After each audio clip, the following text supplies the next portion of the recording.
PM Modi ने वाराणसी से दूसरी बार नामांकन भर दिया। नामांकन से पहले मोदी ने काशी के कोतवाल काल भैरव के दर्शन किए और फिर अभिजीत काल में कचहरी पहुंचकर पर्चा दाखिल कर दिया।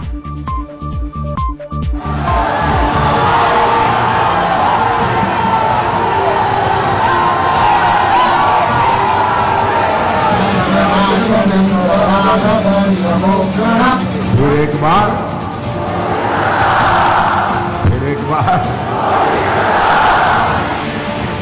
नामांकन से पहले मोदी का जलवा काशी की सड़कों पर फिर से दिखा।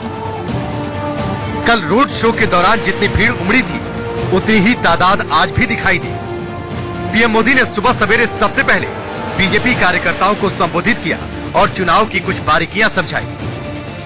इस चुनाव के दो पहलू हैं। एक है काशी लोकसभा जीतना। मेरे हिसाब से ये काम कल पूरा हो गया है। एक काम अभी बाकी है, वो है पोलिंग बूथ जीतना। रिकॉर्ड क्या तोड़ना है? मई महीने की 40 डिग्री गर्मी में भी दुनिया को दिखा देना है कि मतदान के पुराने सारे रिकॉर्ड हम तोड़ देंगे। मैं गंदी से गंदी चीज से भी खातर बनाता हूं, खाद बना देता हूं।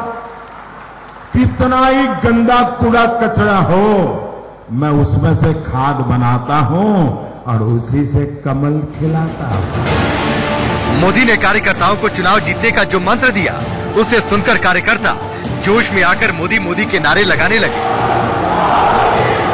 यहीं पे अभी प्रधानमंत्री नरेंद्र मोदी की पाठशाला हुई और आप देख सकते हैं हजारों की तादाद में जो बूथ लेवल कार्यकर्ता हैं वो यहाँ पे इकट्ठा हुए और उन्होंने प्रधानमंत्री नरेंद्र मोदी को सुना।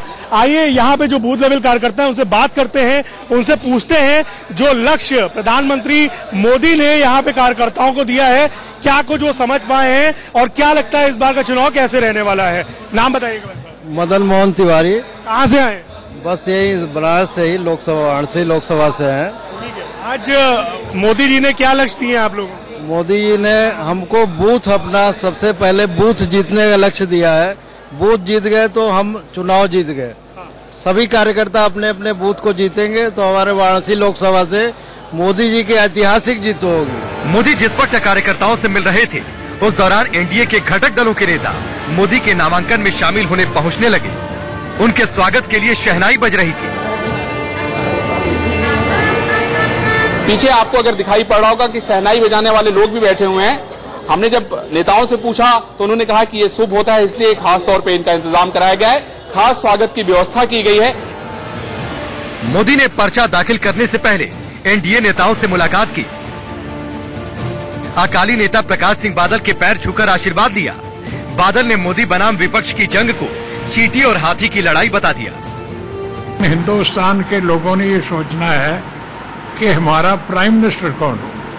मोदी साहब से मुकाबले में कौन हो सकता है? ये जो गांधी है ये तो जैसे हाथी और कीड़ी का फर्क होता है, इतना फर्क है। नामांकन दाखिल करने से पहले मोदी काल भैरव मंदिर की तरफ बढ़ गए।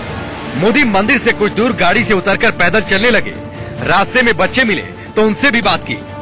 मोदी को देखने के लिए लोग घरों की छतों पर चढ़े थे। मोदी हाथ हिलाकर सबका अभिवादन कर रहे थे। इस बीच मोदी काल भैरव के मंदिर में पहुंच गए।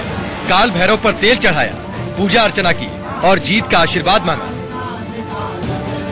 मोदी का जो प्रेम काशी के प्रति है, उन्हें मालूम है कि काशी में अगर कुछ करना है तो बाबा का आज्ञा भी जरूरी है, क्योंकि राजा तो बाबा विश्वनाथ हैं, पर उन्होंने ही इनको यहाँ चार्ज दिया है।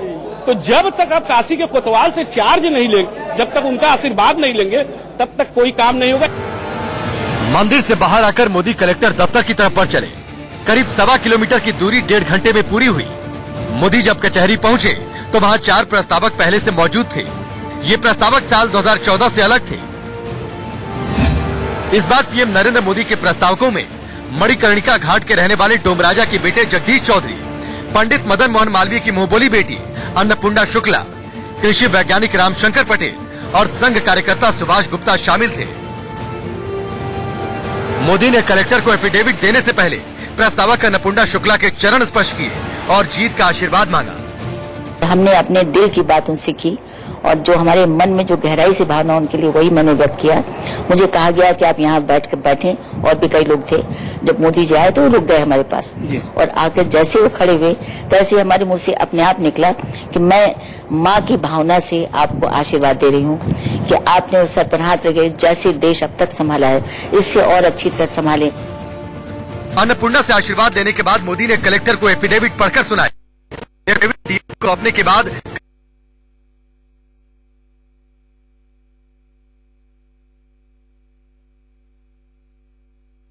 उस वक्त को अभिजीत काल कहा जाता है।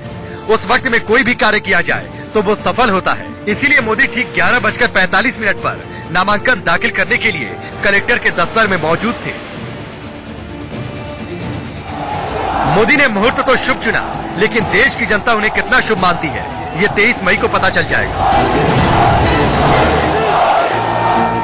प्रधानमंत्री मोदी भगवा रंग के कुर्ते में वाराणसी पहुंचे। वाराणसी में नामांकन के बाद पीएम मोदी ने बड़ा बयान दिया। उन्होंने कहा कि वो तो कल ही चुनाव जीत चुके हैं। रोड शो में उमड़ी भीड़ को देखकर पीएम मोदी का जोश हाई है।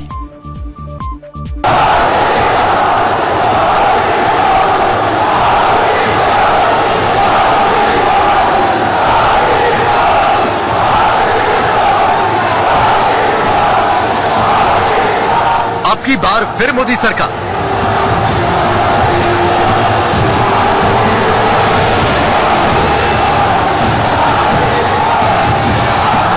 काशी का भव्य स्वागत देखकर मोदी गदगद है।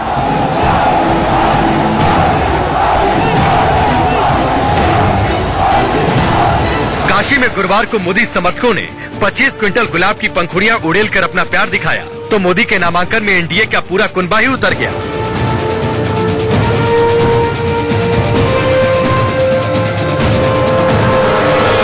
काशी में इस शक्ति प्रदर्शन के बाद मोदी भी जोश में है। इसीलिए तो वो कह रहे हैं कि वो बनारस जीत चुके हैं। इस चुनाव के दो पहलू हैं। एक है काशी लोकसभा जीतना। मेरे हिसाब से ये काम कल पूरा हो गया है।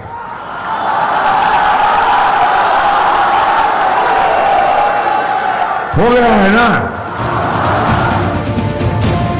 लेकिन सिर्फ बनारस जीतने से काम नहीं चलेगा, देश जीतना भी जरूरी है। देश जीतेंगे तभी मोदी दिल्ली की गद्दी पर दोबारा बैठ पाएंगे। इसलिए पूरे देश को बड़ा संदेश देने के लिए पीएम मोदी के नामांकन में एनडीए के तमाम घटक दलों के नेता पहुंचे।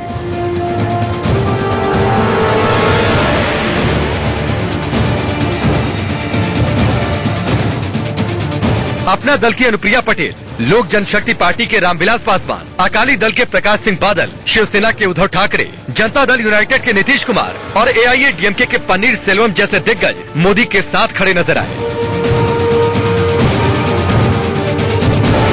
सहयोगी दलों के अलावा केंद्रीय मंत्री सुषमा स्वराज, नितिन गडकरी, राजनाथ सिंह और बीजेपी अध्यक्ष अमित शाह भी पीएम मोदी के नामांकन में पहुंचे थे। एनडीए शासित राज्यों के सीएम भी इस दौरान मौजूद रहे। यूपी के सीएम योगी आदित्यनाथ से लेकर नागालैंड के सीएम नेफ्यू रियो तक कलेक्टर दफ्तर में मौजूद थे। विदेश मंत्री सुषमा स्वराज और गृह मंत्री राजनाथ सिंह को मोदी सरकार की वापसी की उम्मीद है। बनारस के मतदाता देश का प्रधानमंत्री चुन रहे हैं और आज इसीलिए सभी एनडीए के नेता इकट्ठे आए हैं क्योंकि प्रधानमंत्री यहाँ नामांकन करने के लिए आए हैं। तो ये उन्हें पुनः प्रधानमंत्री बनाने का एक संकल्प है। लोग जानते हो बनारस में क्या संदेह है पूरे देश में एनडीए को। नितिन गडकरी और रामविलास पासवान ने भी फिर से जीत का दावा किया। अपने विश्वास आपको ये जो गठबंधन हुआ इसके बावजूद आपको लगता है विश्वास है पिछले बार जितना मिला था उतना ही यश हमको। कल की रोड शो पे क्या कहना चाहेंगे? काफी जनता ने एक प्रकार से कितने लाखों मतों से जीत होगी इसको एक प्रकार से उन्होंने पक्का किया। वो ही कुछ नहीं है, रिजल्ट निकल गया है। महागठबंधन नाम की कोई चीज नहीं है, सब अलग अलग टुकड़े में बटे हुए हैं। एक हमारा नेता है और वो नेता के प्रति क्या कहते हैं कि पूरा देश जो है एक मत है। बीजेपी की सहयोगी अनुप्रिया पटेल को भी सत्ता वापसी का भरोसा है। पूरे एनडीए परिवार की शुभकामनाएं उनके साथ है। एनडीए कुनबा आज इसीलिए यहाँ पर आया था और कल जिस तरीके से सड़कों पर जनता बनारस की उतरी है, उनका जो उत्साह था वो अपने आप में संकेत दे रहा है कि माननीय प्रधानमंत्री जी एक बार फिर रिकॉर्ड मतों से विजयी होने वाले। एआईएडीएमके नेता थम्बी दुरई और नागालैंड के सीएम नेफ्यू रियो ने भी केंद्र में एनडीए की सरकार बनने का दावा किया है। Winning of BJP, the NDA government is imminent, which cannot be avoided. Definitely, is going to win, and we are also with him. Yes, I am definite about that. We'll get mass majority from the northeast. Varanasi में मोदी ने NDA के शक्ति प्रदर्शन के जरिए कई संदेश दिए। यूपी में मायावती और अखिलेश की जोड़ी से पैदा हुई मुश्किलों से पार पाने के लिए मोदी ने यह संदेश दिया है कि यूपी में वो ही सबसे मजबूत विकल्प है। दूसरा मतलब ये है कि बिखरे हुए विपक्ष के सामने मोदी ने सहयोगियों को इकट्ठा कर ये बताने की कोशिश की है कि सिर्फ एनडीए ही देश को मजबूत सरकार दे सकती है। वहीं तीसरा मतलब ये भी निकाला जा रहा है कि इस बार 2014 वाली मोदी लहर नहीं है, इसीलिए बीजेपी मोदी सरकार की सत्ता में वापसी के लिए सबको साथ लेकर चलना चाहती है।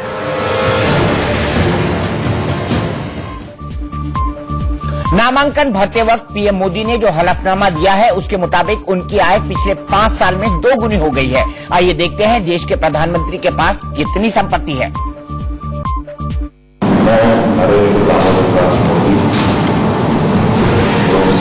दूसरी बार वाराणसी से पीएम ने पर्चा दाखिल किया है। इस बार दाखिल की एफिडेविट से जो जानकारी मिली है उसके मुताबिक पीएम मोदी की सालाना आय करीब 20 लाख हो गई है, जो साल 2014 में करीब 9 लाख हुआ करती थी। कुल मिलाकर मोदी के पास करीब 2.5 करोड़ की चल अचल संपत्ति है। इसके अलावा कलेक्टर को जमा कराए एफिडेविट में मोदी ने पत्नी वाले कॉलम में जसोदाबेन का नाम लिखा है, लेकिन पिछली बार की तरह इस बार भी पत्नी की आय समेत किसी भी बारे में जानकारी होने से मना किया।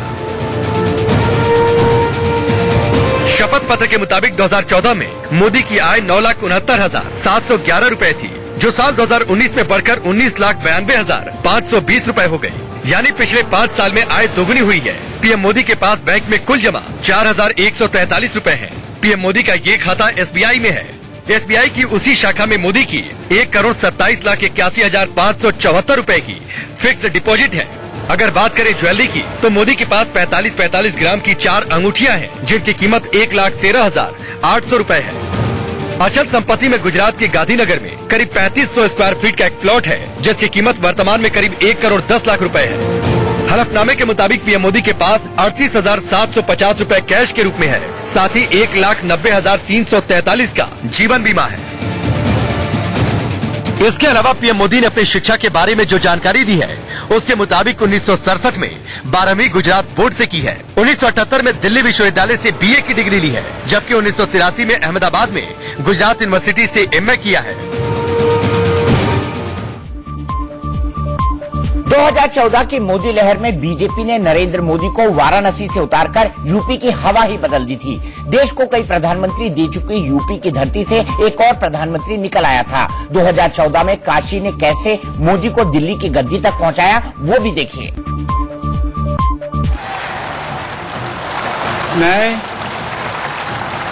मैं नरेंद्र दामोदर दास मोदी ईश्वर की शपथ लेता हूं कि 2014 में नरेंद्र मोदी को प्रधानमंत्री पद की शपथ लेने का आशीर्वाद काशी से ही मिला था। काशी ने देश का नया प्रधानमंत्री चुनकर दिया था। न मुझे किसी ने भेजा है, न मैं यहाँ आया हूँ, मुझे तो माँ गंगा ने बुलाया है। 2014 में बीजेपी के रणनीतिकारों, खास तौर पर अमित शाह ने नरेंद्र मोदी को वाराणसी से उतारकर यूपी में हवा का रुख ही मोड़ दिया। राजनीतिक तौर पर देश के सबसे बड़े राज्य यूपी में पीएम पद के दावेदार को उतारना एक कुशल रणनीति थी। हिंदुत्व के एजेंडे पर चलने वाली पार्टी ने हिंदुओं के लिए बेहद पवित्र काशी से मोदी को उतारकर बड़ा संदेश दिया था। मोदी यूपी से मैदान में उतरे तो राम मंदिर मुद्दा भी गर्म हो गया। राम भक्तों को लगा कि अब तो राम मंदिर बनकर रहेगा, इसीलिए बड़ी संख्या में लोग मोदी के साथ जुड़ते चले गए। मोदी उम्मीदवार तो सिर्फ वाराणसी से थे, लेकिन उनका असर पूरे यूपी में दिखाई दे रहा था। वाराणसी से मोदी का चुनाव लड़ना रंग लाया और बीजेपी ने यूपी में इतिहास रच दिया। 2014 में यूपी की कुल 80 लोकसभा सीटों में से बीजेपी ने अकेले 71 सीटों पर कब्जा कर लिया था। बीजेपी की सहयोगी अपना दल भी 2 सीट जीतने में कामयाब रही थी।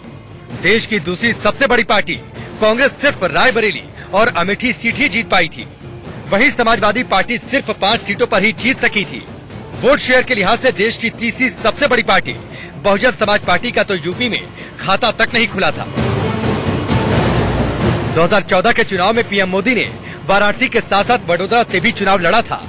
दोनों सीटों पर उन्हें बम्पर जीत मिली थी। बाद में उन्होंने वडोदरा सीट छोड़ दी। इस बार भी वो वाराणसी से ही जीत का आशीर्वाद मांग रहे हैं। मोदी हारे जीते भूल जाओ, मोदी का जो होगा वो गंगा मैया देख लेगी। लेकिन मेरा पोलिंग बूथ का कार्यकर्ता नहीं हारना चाहिए। लेकिन ये भी सच है कि यूपी में इस बार मोदी की राह आसान नहीं। सालों पुरानी दुश्मनी भुलाकर मायावती और मुलायम मंच साझा कर चुके हैं। महागठबंधन के साथ आने से यूपी में बीजेपी के लिए 2014 वाले नतीजे दोहराना बहुत मुश्किल है। इस बार काशी और मोदी का यूपी में कितना असर होता है, ये तो वक्त ही बताएगा।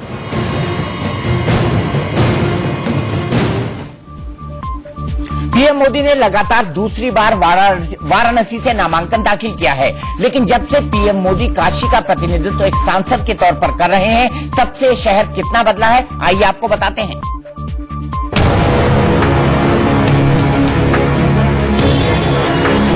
बनारस जो तंग गलियों के लिए जाना जाता था, जिसकी सूरत बदहाल थी, सड़कों पर जाम की समस्या होती थी, आज उसकी सूरत बहुत हद तक बदल गई है।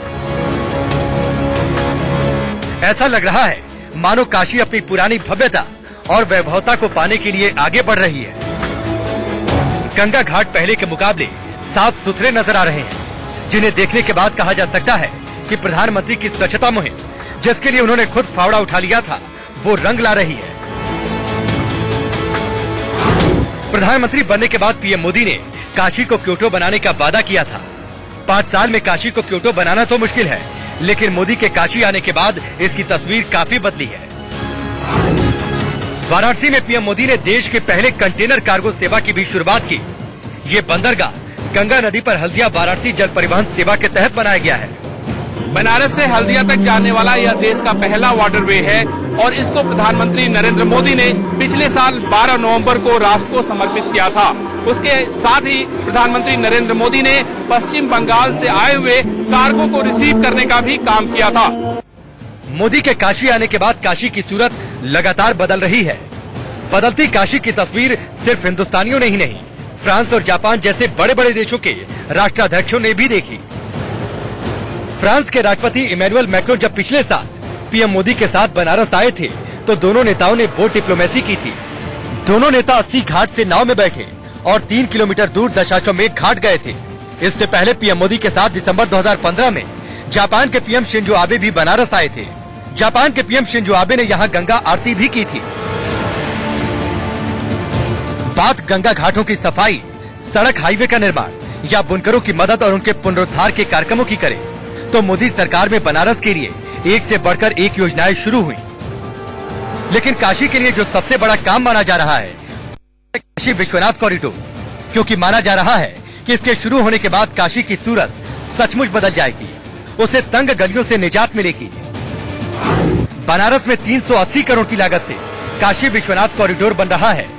ये गलियारा करीब 330 मीटर लंबा और 50 मीटर चौड़ा है। मंदिर को सीधे मणिकर्णिका घाट और ललिता घाट से जोड़ा जा रहा है, जिसके शुरू होने के बाद श्रद्धालु गंगा के रास्ते सीधे मंदिर दर्शन के लिए आ सकेंगे। प्रधानमंत्री ने न सिर्फ काशी को उसकी भव्यता लौटाने पर काम किया, बल्कि इसे विकास के रास्ते से लगातार जोड़ा। काशी को पीएम मोदी ने देश की सबसे तेज चलने वाली बिना इंजन की ट्रेन वंदे भारत एक्सप्रेस की भी सौगात दी। वंदे भारत एक्सप्रेस को ट्रेन 18 के नाम से भी जाना जाता है। इसकी बोगियों को इंटीग्रल कोच फैक्ट्री ने तैयार किया है। काफी बदलाव के बाद इन्हें तैयार किया गया। पहले हुई पथराव के कारण इस बार ट्रेन में शीशे भी मजबूत लगाए जा रहे हैं। यूपी बिहार के लोगों को इलाज के लिए बार बार दिल्ली दौड़ना पड़ता है। प्रधानमंत्री इलाके के लोगों के दर्द को बखूबी जानते हैं, इसीलिए उन्होंने वाराणसी को पूर्वांचल का हेल्थ हब बनाने का बीड़ा उठाया। इसके तहत इसी साल पीएम मोदी ने बीएचयू में कैंसर अस्पताल का लोकार्पण किया। बीएचयू का कैंसर अस्पताल 380 बेड वाला अस्पताल है और इसको बनाने में लागत 580 करोड़ रुपए आई है। आपको जानकर हैरानी होगी कि ये अस्पताल मात्र 10 महीने में बनकर तैयार हो गया। काशी पूरी तरह से क्योटो बनी या नहीं, या कितनी बनी, ये तो बनारस की जनता ही जानती है। लेकिन एक बात तो तय है कि पिछले 5 सालों में शहर ने विकास की नई इबारत लिखी है, जिसकी गवाह है काशी की ये नई गलियां।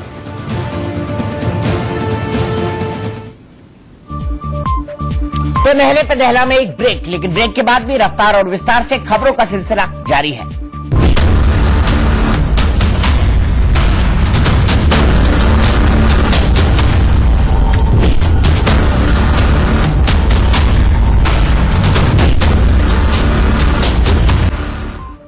प्रियंका गांधी के वाराणसी से चुनाव लड़ने की अटकलों पर विराम लग चुका है, लेकिन बात जब मोदी और प्रियंका के हाई प्रोफाइल मुकाबले की हो तो खबर है कि खत्म होने का नाम ही नहीं लेती। आज गांधी परिवार के करीबी सैम पित्रोदा ने प्रियंका के वाराणसी से चुनाव नहीं लड़ने के फैसले पर खुलासा किया। पित्रोदा ने बताया कि चुनाव नहीं लड़ने का फैसला खुद प्रियंका ने लिया था, राहुल गांधी ने नहीं।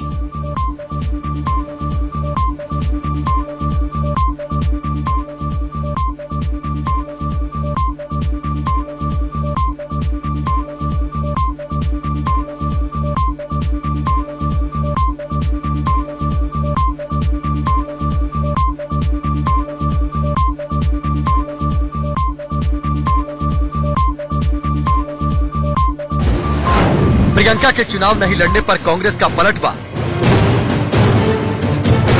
वाराणसी से नहीं लड़ने का फैसला प्रियंका ने लिया।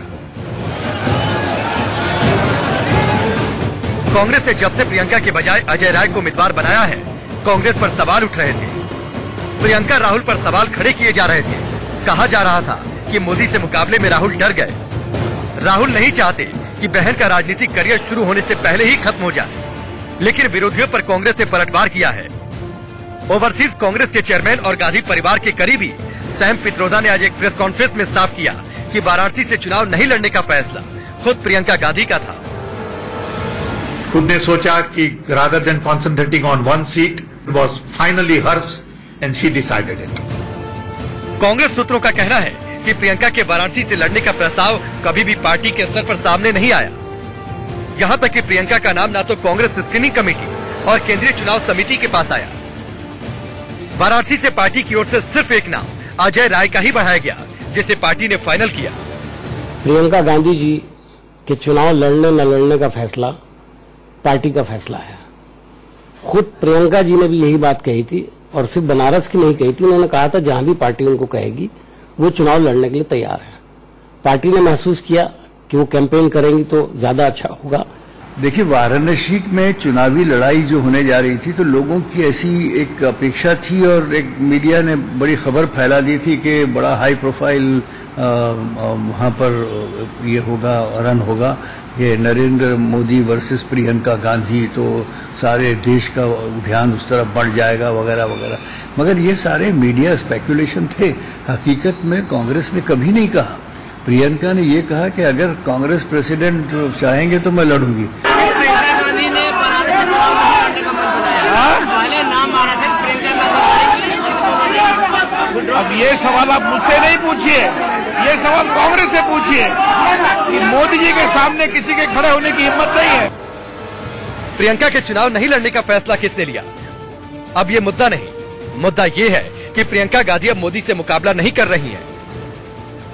कांग्रेस इसके पीछे बहुत सारे तर्क दे रही है और आगे भी देगी। लेकिन एक बात तो तय है कि पार्टी ने हर स्तर पर विचार विमर्श किया होगा, हर नफे नुकसान के बारे में सोचा होगा, तब जाकर प्रियंका को वाराणसी से नहीं लड़ाने का फैसला लिया होगा।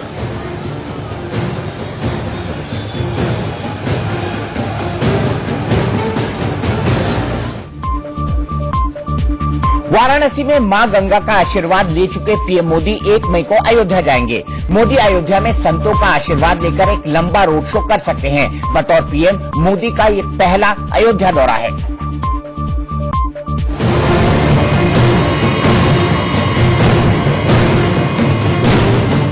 पांच साल पहले मोदी अयोध्या पहुंचे थे, तब अयोध्या फैजाबाद हुआ करती थी। उस तरह की तस्वीरें 1 मई को फिर से देख सकती हैं। अब इसे चुनाव का असर कहे या मोदी की आस्था, जो भी हो, पीएम मोदी को 5 साल में अयोध्या की याद आ ही गई। अयोध्या में 6 मई को चुनाव होना है। 5 दिन पहले मोदी की रैली होनी है। चर्चा इस बात की भी है, यूपी में महागठबंधन से पार पाने के लिए मोदी का अयोध्या कार्यक्रम तय किया गया है। ये राष्ट्रवाद और हिंदुत्व का जो मुद्दा जुड़ गया है, तो दोनों एक कॉम्बिनेशन बन गया है। मेरे को लगता है कि उस पर वोट करेंगे, मगर अब ये देखना है कि वहाँ गठबंधन कितना उसका ग्राउंड पे कितना उसका काम हो रहा है, को कितना उसका इम्पैक्ट है। क्योंकि वेस्ट यूपी में तो देखा है कि गठबंधन काफी अच्छा कर रहा था और वो कास्ट हिंदुत्व को कास्ट काट रहा था, तो उसको काउंटर कर रहा था।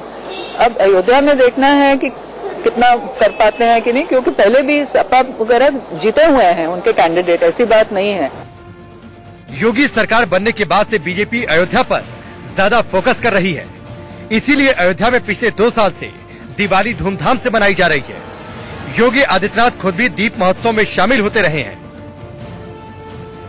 फैजाबाद से अयोध्या नाम भी बीजेपी सरकार में बदला गया। घाटों पर साफ सफाई से लेकर राम मंदिर बनाने का वादा भी किया गया। अब मोदी दौरे पर सबकी निगाहें इस बात पर भी होंगी कि मोदी राम मंदिर को लेकर क्या बयान देते हैं। हालांकि अभी ये भी तस्वीर साफ नहीं है कि मोदी रामलला के दर्शन के लिए जाएंगे भी या नहीं। राम टेम्पल का जो मुद्दा था, राम मंदिर का, अभी इस चुनाव में थोड़ा पीछे रह गया था और राष्ट्रवाद का मुद्दा आगे बढ़ गया था। तो मेरे को लगता है, मेरा नहीं ख्याल कि राम मंदिर अभी एक मुद्दा बनेगा, पर जो इनका जो अभी का जो स्ट्रैटेजी है, बीजेपी की जो स्ट्रैटेजी है कि राष्ट्रवाद और हिंदुत्व को जोड़ने की, कि जब राष्ट्रवाद की बात करते हैं तो वो खाली देशभक्ति की बात नहीं होती, एक हिंदू राष्ट्रवाद की बात करते हैं। बात नहीं करते पर मैसेज वही है, जिस तरह से वो मैसेजेस देते हैं। तो इसलिए बनारस और अयोध्या जाना कहीं न कहीं इस सोच को आगे बढ़ाना। पीएम मोदी के दौरे के 5 दिन बाद अयोध्या में चुनाव है। 6 मई को ही 5वें चरण के मतदान में धौरहरा, सीतापुर, मोहनलालगंज, लखनऊ, रायबरेली, अमेठी, बांदा, फतेहपुर, कौशाम्बी, बाराबंकी, फैजाबाद, बहराइच, कैसरगंज और गोंडा लोकसभा सीट पर वोट डाले जाएंगे। ऐसे में मोदी के दौरे से बीजेपी आसपास की सीटों पर बढ़त लेने की योजना बना रही है। साथ ही मोदी के दौरे से बीजेपी देश को संदेश भी देना चाहती है कि राम मंदिर को बीजेपी भूली नहीं। आज भी राम मंदिर उसके एजेंडे में है। बस ये अलग बात है कि जब बात राम मंदिर की आती है तो बीजेपी नेता सुप्रीम कोर्ट की सुनवाई का हवाला देते नजर आते हैं। बिहार के समस्तीपुर में आज महागठबंधन ने साझा रैली की और पीएम मोदी पर कई हमले किए। लालू के बिना बिहार की लड़ाई लड़ रहे तेजस्वी यादव जोश में दिखे तो राहुल गांधी ने आज नया नारा दे दिया। समस्तीपुर की साझा रैली में लालू के लाल तेजस्वी यादव छाए रहे। अपने पिता की विरासत को संभालने निकले तेजस्वी का जोश खूब हाई था। तेजस्वी ने पीएम मोदी पर जबरदस्त हमला बोला। मोदी जी की पूरी राजनीति दिखावटी, बनावटी और मिलावटी है। मोदी जी जो है झूठ बोलने के फैक्ट्री है, फैक्ट्री।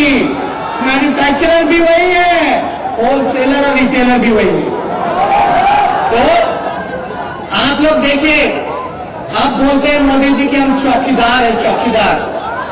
तो आप एक बात समझ लो, मोदी जी अगर आप अपने आप को चौकीदार कहते हो तो देश और बिहार की जनता थानेदार है, थानेदार। आपने जो गलती की है थानेदार छोड़ेगा नहीं। तेजस्वी ने राहुल गांधी की न्याय योजना की तारीफ करते हुए कहा कि उन्हें राहुल जैसा पीएम चाहिए। हमें प्रधानमंत्री ऐसा नहीं चाहिए जो अमीरों का हो, कुछ घराने का हो। हमें प्रधानमंत्री चाहिए राहुल जी जैसा चाहिए जो गरीब की बात करता हो। तेजस्वी ने आरोप लगाया कि नीतीश सरकार जानबूझकर लालू का इलाज तक नहीं होने दे रही। वहीं इस दौरान तेजस्वी ने विरोधियों को पाकिस्तान भेजने वाले बेगूसराय से बीजेपी प्रत्याशी गिरिराज सिंह पर भी जमकर निशाना साधा। हम लोग भाईचारे की बात करते हैं, मुद्दे की बात करते हैं, गरीब की बात करते हैं, गंगा जमुना तहजीब की बात करते हैं, तो ये इनका नेता वो गिरिराज सिंह है। गिरिराज सिंह नहीं, विश्वनाथ सिंह है। विश्व फेंकने का काम करते हैं विश्वनाथ सिंह। वो कहते हैं कि हम लोग को पाकिस्तान भेज देंगे। अरे ये गिरिराज सिंह के बाप का देश है जो हम लोग को पाकिस्तान भेजेगा। हवाई जहाज खराब होने के कारण राहुल समस्तीपुर की रैली में लेट पहुंचे। तो पहले देरी के लिए माफी मांगी और फिर मैथिली में लोगों का हालचाल पूछा और उसके बाद मोदी को घेरते हुए चौकीदार चोर है की जगह नया नारा दे दिया। हालचाल से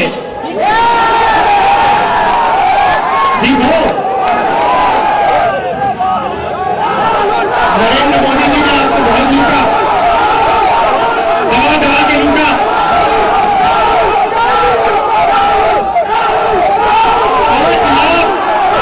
5,55,000 करोड़ रुपए, आप सोचिए 5,55,000 करोड़ रुपए 15 लोगों को दिया। बिहार को अलग अलग वायदे किए, स्पेशल स्टेटस, 2 करोड़ युवाओं को रोजगार, 15 लाख रुपए बैंक अकाउंट में। कुछ नहीं, सब झूठा है, कुछ नहीं, सब झूठा है, नरेंद्र मोदी में झूठा है। बिहार में बीजेपी, जेडीयू और एलजेपी का गठबंधन है, तो वहीं कांग्रेस, आरजेडी, आरएलएसपी और जीतन मांझी की हम पार्टी का महागठबंधन है। 2014 के चुनाव में बिहार की कुल 40 सीटों में से बीजेपी ने 22 सीटों पर कब्जा किया था। एलजेपी को 6 और आरजेडी को 4 सीटें मिली थी। वहीं जेडीयू को 2, आरएलएसपी को 3 और एनसीपी को 1 सीट मिली थी। कांग्रेस सिर्फ 2 सीट ही जीत पाई थी। इस बार कौन कितनी सीटों पर कब्जा करता है, ये तो 23 मई को ही पता चलेगा। देश में आम चुनाव के दौरान नेताओं के बिगड़े बोल का ग्राफ बढ़ता जा रहा है। ताजा मामला सीपीएम महासचिव सीताराम येचुरी से जुड़ा है, जिन्होंने पश्चिम बंगाल की एक रैली में पीएम मोदी और अमित शाह की तुलना दुर्योधन और दुशासन से कर डाली। चुनावी जंग में नेताओं के विवादित बयानों का सिलसिला थमने का नाम नहीं ले रहा। जैसे जैसे चुनाव के बाद एक एक चरण खत्म हो रहे हैं, नेता भाषा की मर्यादा तार तार कर रहे हैं। विरोधियों पर जुबानी हमले करते वक्त वो ये भी नहीं सोच रहे कि क्या बोल रहे हैं। ताजा विवाद सीपीएम महासचिव सीताराम येचुरी के बयान पर छिड़ा है, जिसमें बीजेपी पर हमला करते वक्त येचुरी पीएम मोदी और बीजेपी अध्यक्ष अमित शाह की तुलना दुर्योधन और दुशासन से कर बैठे। पूरे 100 बयानों के अंदर आप क्या देखते हो, 2 बयान का नाम याद है, दुर्योधन और दुशासन। दुनिया के सबसे बड़ी पार्टी के अंदर आपको कितने लोगों के नाम याद है? नरेंद्र मोदी, अमित शाह, दुर्योधन दुशासन, और यहाँ पर बीजेपी में नरेंद्र मोदी और अमित शाह। सीपीएम नेता के इस बयान को लेकर सोशल मीडिया पर तीखी प्रतिक्रियाएं भी सामने आई हैं। कई लोगों ने येचुरी को निशाने पर लिया है और पीएम पद की गरिमा को बरकरार रखते हुए बयान देने की नसीहत दी है। पहले चुनावों में अली बजरंगबली और अब दुर्योधन दुशासन की एंट्री, मतलब चुनावों में एक के बाद एक ऐतिहासिक पात्रों की एंट्री होती जा रही है, जिस पर लगातार महाभारत जारी है। विवादित बयानों से अपनी और बीजेपी की मुश्किलें बढ़ाने वाली साध्वी प्रज्ञा ठाकुर ने आज संघ नेताओं से मुलाकात की। संघ ने साध्वी को कुछ जरूरी नसीहतें दी हैं।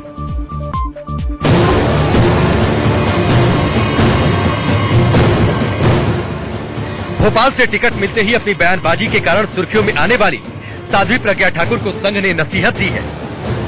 सूत्रों के मुताबिक संघ ने साध्वी को विवादित बयानों से बचने की सलाह दी है। साध्वी प्रज्ञा ने शुक्रवार को संघ कार्यालय पहुंचकर संघ पदाधिकारियों से मुलाकात की। करीब घंटे भर तक चली बैठक में संघ के कई बड़े नेता शामिल रहे। सूत्रों से मिली जानकारी के मुताबिक बैठक के दौरान भोपाल में चुनाव की रणनीति को लेकर चर्चा की गई। इसके साथ ही दिग्विजय सिंह के सॉफ्ट हिंदुत्व से लेकर साध्वी प्रज्ञा को घेरने वाले बयानों की कार्ड भी तैयार की गई। लेकिन संघ चाहता है कि प्रज्ञा को गैर जरूरी बयानों में नहीं उलझना चाहिए। दरअसल 26/11 हमले में शहीद हुए मुंबई एटीएस चीफ हेमंत करकरे पर साध्वी ने विवादित बयान दिया था, जिसके बाद साध्वी के साथ साथ बीजेपी भी घिर गई थी। हालांकि बीजेपी लगातार ये कह रही है कि साध्वी सिर्फ आप बीती बता रही हैं। परिस्थितियां उनके साथ गुजरी हैं, वो भगवान करे किसी के साथ नहीं गुजरे। किसी महिला के साथ इतना जबरदस्त आरोप, इतना जबरदस्त अत्याचार, मैं समझता हूं देश में आजादी के बाद इस प्रकार के उदाहरण बहुत कम देखने को मिलेंगे। और इसलिए शारीरिक रूप से भी और कहीं न कहीं मानसिक रूप से भी उनके दिमाग में ये बात घर कर गई है कि उनके साथ कांग्रेस के लोगों ने और विशेषकर Digvijay Singh ji and team, Chidambaram ji and team ने सिर्फ हिंदू को आतंकवादी दुनिया के अंदर सिद्ध करने के लिए इस प्रकार के कार्यकर्ताओं को प्रताड़ित करा। साध्वी के भोपाल के रण में उतरने से ध्रुवीकरण तेज हो चुका है। वो पूरी लड़ाई को हिंदुत्व बनाम हिंदू विरोधी साबित करने में लगी हुई हैं, लेकिन उनके बयान उन्हीं के लिए मुसीबत भी बन रहे हैं।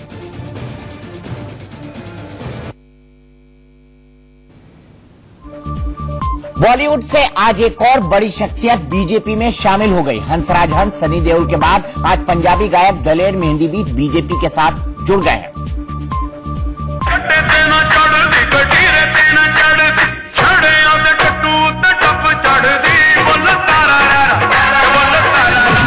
कुछ भी पल्ले हो गई तू बल्ले बल्ले हो जाएगी बल्ले बल्ले। बॉलीवुड की एक से बढ़कर एक फिल्मों को अपनी दमदार आवाज से सजा चुके पंजाबी गायक दलेर मेहंदी अब सियासत के दंगल में भी कूद पड़े हैं।